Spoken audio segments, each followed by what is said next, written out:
রাতের অন্ধকার, rail station. শেষ ট্রেন ধীরে ধীরে ছাড়ছে।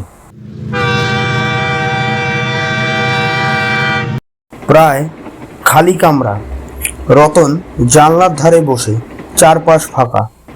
হঠাৎ পাশের সিটে সাদা শাড়ি পরা এক মহিলা এসে বসে।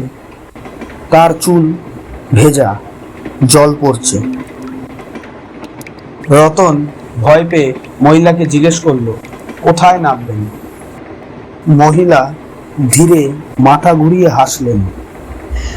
চোখ দুটো অস্বাভাবিক কালো।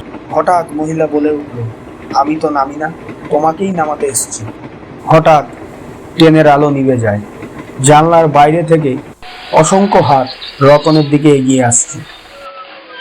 রতন চিৎকার করে ওঠে।